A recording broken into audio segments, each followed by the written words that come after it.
আখিরি জামানায় শাস্তি, আযাব বিভিন্ন আকারে আমাদের মধ্যে ছড়িয়ে পড়ছে। এগুলো আল্লাহ তাআলার সুন্নাতুল্লাহ, যেটাকে বলে আল্লাহর সুন্নাহ, মানে ইলাহি কাণ্ডের অন্তর্ভুক্ত, এই সিস্টেমের অন্তর্ভুক্ত, রাব্বানি নিয়ম কানুনের অন্তর্ভুক্ত, ইউনিভার্সাল যেই সংবিধান আল্লাহ তাআলা রেখেছেন মহাবিশ্বে এবং এই পৃথিবীতে, সেই ইউনিভার্সাল সংবিধানের মহাজাগতিক বিধিবিধানের আওতায় এগুলো হচ্ছে 5টি পাপ মানুষ করলে 5টি শাস্তি আসবে। এটা সিস্টেম, পৃথিবীতে দেয়া আল্লাহর কানুন। ওয়ালান তাজিদা লিসুন্নাতিল্লাহি তাহওয়িলা, আল্লাহর আইন কানুনে, সংবিধানে কোনো পরিবর্তন তুমি দেখবে না। ওয়ালান তাজিদা লিসুন্নাতিল্লাহি তাবদীলা, আল্লাহর আইন কানুনে কোনো অদল বদল, রদ বদল তুমি দেখবে না। অতীতে যেই পাপে যেই শাস্তি মানুষ ভোগ করেছে, এখনো সেই পাপে সেই শাস্তি ভোগ করবে, এটি সুন্নাতুল্লাহ। অতীতে আগুন যেমন জ্বালিয়েছে আজ থেকে 10,000 বছর আগে, আজও আগুন জ্বালাবে, এটা সুন্নাতুল্লাহ। 10,000 বছর আগে মানুষ পানি পান করলে পিপাসা মিটেছে, আজও পানি পান করলে পিপাসা মিটবে, সুন্নাতুল্লাহ। 10,000 বছর আগে রোদ পোহালে মানুষ উপকৃত হয়েছে, ভিটামিন ডি পেয়েছে, মানুষের ইমিউন সিস্টেম, রোগ প্রতিরোধ ক্ষমতা বেড়েছে, আজও রোদ পোহালে নিয়ম মতো সেই উপকারগুলো আসবে, সুন্নাতুল্লাহ। পৃথিবীতে আল্লাহর নিয়মের বাইরে কিছুই নেই। রাজাধিরাজের নিয়ম, শাহানশাহের নিয়ম। অতীতে জুলুম করলে জালিম ধ্বংস হয়েছে, আজও জুলুম করলে জালিম, আজ হোক কাল হোক, তার জুলুমের বিপর্যস্ত পরিণতি তার ভুগতেই হবে, কোনো ব্যত্যয় নেই। ওয়ালান তাজিদা লিসুন্নাতিল্লাহি তাবদীলা, আল্লাহর সুন্নাহ, আল্লাহর ইউনিভার্সাল আইন কানুন, বৈশ্বিক আইন কানুন, রাষ্ট্রীয় আইন কানুন, সামাজিক, পারিবারিক, যেইখানে যেই সিস্টেম দিয়েছেন ওই সিস্টেমে কোনো পরিবর্তন হবে না। তুমি পাপ করলে পাপের শাস্তি পাবে, তুমি পুণ্য করলে পুণ্যের পুরস্কার পাবে। তাহলে খারাপের মন্দের তিরস্কার আর ভালোর পুণ্যের পুরস্কার, এটি সুন্নাতুল্লাহ, চলতেই থাকবে। ওয়ালান তাজিদা লিসুন্নাতিল্লাহি তাবদীলা, আল্লাহর সুন্নতের কোনো রদবদল তুমি পাবে না। শৈশবে, কৈশোরে, যৌবনে তুমি যদি নেশাগ্রস্ত হও, তুমি যদি তোমার চারিত্রিক পবিত্রতা হারাও, তাহলে বার্ধক্যে, আগামী জীবনে তোমাকে এর কুফল ভুগতে হবে। নানা ধরনের ব্যাধি এবং শারীরিক বিপর্যয়ে তোমাকে পড়তে হবে। এটি সুন্নাতুল্লাহ, এটি সুন্নাতুল্লাহ। ওয়ালান তাজিদা লিসুন্নাতিল্লাহি তাবদীলা, আল্লাহর সুন্নাত, সুন্নাত মানে এখানে আইন কানুন, ল, সংবিধান, বিধিবিধান। আল্লাহর বিধিবিধানে কোনো ব্যত্যয় তুমি পাবে না। যৌবনে যদি ইবাদতে কাটাও, যৌবনে যদি পবিত্রতা রক্ষা করে চলো, নজরকে হেফাজত করো, শ্রুতিকে হেফাজত করো, কল্পনাকে হেফাজত করো, যা যা দিয়েছেন সবগুলোকে সৃষ্টিকর্তার নিয়মে যদি তুমি চালাও, তাহলে এর সুফল, এর সুন্দর একটি পরিণাম, ভালো একটি রেজাল্ট তুমি তোমার আগামী জীবনে তুমি পেতে থাকবে। বার্ধক্যেও তুমি স্বাস্থ্যবান থাকবে, সবল থাকবে, সুন্দর থাকবে, মন মেজাজ, তোমার শারীরিক সামর্থ্য, কোয়ালিটি, ব্রেইন, হার্টের অ্যাক্টিভিটি সব সুন্দর থাকবে, ভালো থাকবে। এটি সুন্নাতুল্লাহ। ওয়ালান তাজিদা লিসুন্নাতিল্লাহি তাবদীলা, আল্লাহর সুন্নতের মধ্যে কোনো ব্যতিক্রম তুমি পাবে না। প্রিয় ভাই বোনেরা, আজকে একটি হাদিস, যে হাদিসটি সিলসিলা সহিহার মধ্যে, সহিহ হাদিস সিরিজের মধ্যে আলবানী নিয়ে এসেছেন, অন্যান্য মুহাদ্দিসিনরা বর্ণনা করেছেন। সিলসিলার মধ্যে 106 নম্বরে এই হাদিসটি এসছে। তো আব্দুল্লাহ ইবনে ওমর থেকে হাদিসটি বর্ণিত। তিনি বলছেন, আকবাল আলাইনা রাসূলুল্লাহি সাল্লাল্লাহু আলাইহি সাল্লাম, রাসূলুল্লাহ সাল্লাল্লাহু আলাইহি সাল্লাম একদা আমাদের দিকে আসলেন। তো তিনি এসে বললেন, ইয়া মাশারাল মুহাজিরিন, ওহে মুহাজির সম্প্রদায়, যারা আল্লাহর জন্য দেশ ত্যাগ করেছো, ঈমান রক্ষার জন্য যারা ভিটে মাটি সব ত্যাগ করে ঈমানকে রক্ষা করেছো, শোনো, খামসুন ইযা তুলিতুম বিহিন্না, 5টি পাপ যদি তোমরা সেই পাপগুলোর অগ্নি পরীক্ষায় পড়ে যাও, সেই পাপগুলোতে নিজেরা ডুবে যাও, যদি পড়ে যাও, ও আউযু বিল্লাহি আন তুদরিকুহুন্না, আমি আল্লাহর কাছে পানা চাই যে তোমরা যাতে ওই পাপগুলো পেয়ে না যাও, সেই অবস্থায় পড়ে না যাও, এটি আমি তোমাদের জন্য আল্লাহর কাছে কামনা করি। তো সেই পাপগুলো কি?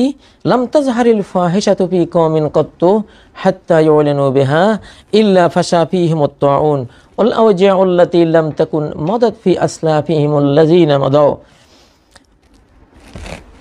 যদি কোনো বিশ্ব সমাজে ফাহিশা, নির্লজ্জ, চারিত্রিক অবক্ষয়মূলক কাজ, জিনা, ব্যভিচার, যার পর্দা ফরজ তার পর্দা না করা, যেইভাবে সমাজে তার আসা উচিত সেভাবে না আসা, এবং যার সাথে সম্পর্ক করা অবৈধ তার সাথে সম্পর্ক করা, তো যেখানে সম্পর্ক বৈধ সেখানে সম্পর্ক না করা, তো এই যে ফাহিশা, বিশৃঙ্খলা, ফাহিশা শব্দের অর্থ আরবিতে মূল অর্থ হলো ফুহশ, বিশৃঙ্খলা, অন্তরে বিশৃঙ্খলা, পরিবারে বিশৃঙ্খলা, ঘরে বিশৃঙ্খলা, বাইরে বিশৃঙ্খলা, মানে সর্বত্র বিশৃঙ্খল একটা অশান্তির জীবন ছড়িয়ে পড়বে চতুর্দিকে, এটাকে বলা হয় ফাহিশা।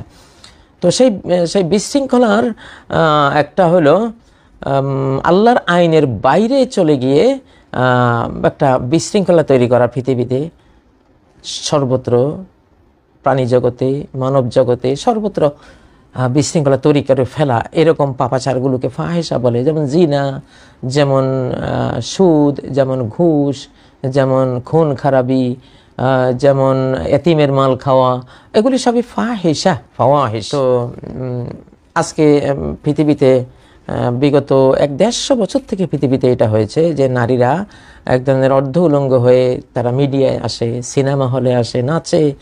আমরা জানি আমাদের বাংলাদেশে 1905 সালের আগে সিনেমায় গান গাওয়ার মতো একটা মেয়ে খুঁজে পাওয়া যায়নি, কারণ এটা ছিল না। এটা দাজ্জালের এই শতাব্দীতে, দাজ্জাল অন্তরালে থেকে গোটা বিশ্বকে ফিতনার অগ্নি পরীক্ষায় জর্জরিত করে ফেলেছে। অন্তরাল থেকে সে পরিচালনা করছে, এগুলো আমরা জানি না। আমরা অজান্তেই দাজ্জালের সৈনিক হয়ে কাজ করছি। কোটি কোটি নারীরা দাজ্জালের সেনাবাহিনী রূপে বিশ্বকে ধ্বংস করে দিচ্ছে ফাহিশা দিয়ে। তারা বুঝতেছে আমরা রুজি করছি, চাকরি করছি, আমরা অনেক মানুষের কাছে জনপ্রিয় হচ্ছি। আসলে দাজ্জাল বুঝতেছে তোমাদেরকে শেষ করে দিচ্ছি, ইবলিস বুঝতেছে তোমাদেরকে ধ্বংস করে দিচ্ছি। এই পাপাচার দিয়ে ইবলিস আদম হাওয়াকে উলঙ্গ করেই প্রথম পাপের সূচনা করেছিল এই পৃথিবীতে। প্রথম যে ফলটা খাইয়ে সে যে কাজটা করেছিল সেটা হলো, ফার্স্ট হলো উলঙ্গপনা, বেহায়াপনা, নারীদের ড্রেস, পুরুষদের ড্রেস আপত্তিকর পর্যায়ে চলে যাওয়া, যেটা ঢেকে রাখা, সৃষ্টিকর্তা যেটা ঢেকে রাখতে বলেছেন সেটাকে খুলে দেয়া।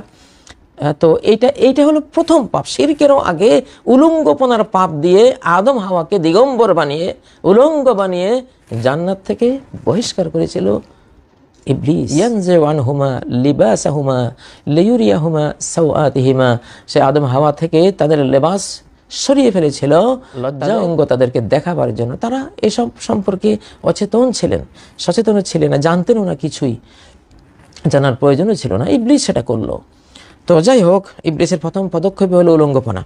তো নবীজি বলছেন, যদি কেউ কোনো যুগে ফাহিশা ছড়িয়ে পড়ে এমন মাত্রায় যে সেটা এখন আলাল এলান, প্রকাশ্যে উলঙ্গপনা চলছে, প্রকাশ্যে ফাহিশা চলছে, নারী পুরুষের বিভিন্ন মেলামেশার দৃশ্যাবলী, সিনারিও, যেটা অন্তরালে স্বামী স্ত্রীর জীবনে হয়, সেটা এখন পর্দায় দেখা যায়, ফেসবুকে দেখা যায়, এখন প্রচার মিডিয়ায়, প্রিন্টিং মিডিয়ায় তো একবারে দোস্তের মতো কয়েক পাতাই থাকে উলঙ্গ, অর্ধ উলঙ্গ ছবি, রূপ প্রদর্শনের ছবি, যেটা আল্লাহ বলেছেন লা ইউবদিনা যিনাতাহুন্না ইল্লা মা যাহারা মিনহা ওয়া লা ইউবদিনা যিনাতাহুন্না ইল্লা লিবুলাতিহিন্না। এটা আল্লাহ তাআলা সীমাবদ্ধতা দিয়েছেন যে নারীরা তাদের সৌন্দর্য প্রকাশ করবে শুধু 12 পুরুষের জন্য, লিবুলাতিহিন্না, তাদের স্বামী, আও আবাইহিন্না, তাদের পিতা, আও আবা এবুলাতিহিন্না, অথবা তাদের শ্বশুর অর্থাৎ স্বামীর বাবা যে, আও আবনাইহিন্না, তাদের ছেলেদের সামনে নর্মাল ড্রেসে তারা আসতে পারবে, আও আবনা এবুলাতিহিন্না, স্বামীর ঘরের ছেলেরা যারা, অন্য স্ত্রীর ছেলে থাকলেও এরা তার সন্তান তুল্য, তাদের সামনে তার সেভাবে পর্দা করতে হবে না।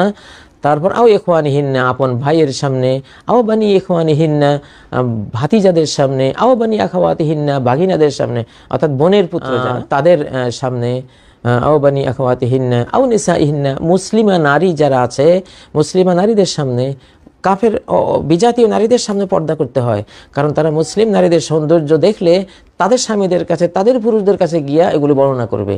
এই জন্য সেই সুযোগটা বন্ধ করার জন্য আল্লাহ বলেছেন সরাসরি কোরআন সূরা আন-নূরের 30-31 আয়াতগুলো আপনারা পড়েন, 29-30-31 আয়াত, এগুলো পড়েন বিস্তারিত আল্লাহ তাআলা এই বিধানগুলো, সংবিধানগুলো, মহাজাগতিক বিধানগুলো দিয়েছেন। আও নিসাইহিন্না আও মা মালাকাত আইমানুহুন্না, কৃতদাস থাকলে তার সামনে সেভাবে হিজাব করতে হবে না। আবিত্তাবিনা গায়রি উলিল ইরবাতি মিনার রিজাল, নপুংসক যারা, যাতে পুরুষ কিন্তু আসলে পুরুষত্বের কোনো অনুভূতি যোগ্যতা ক্যাপাসিটি তার নাই, সে মহিলার মতোই, তার সামনে কোনো পর্দা করতে হয় না। আবিত্তিফলিল্লাযিনা লাম ইয়াযহারু আলা আওরাতিন নিসাই, ওই শিশুরা যারা এখনো নারীদের গোপনাঙ্গ সম্পর্কে, সৌন্দর্য সম্পর্কে সচেতন নয়। যদি সচেতন হয় তাহলে শিশুদের সামনে হিজাব করতে হয়।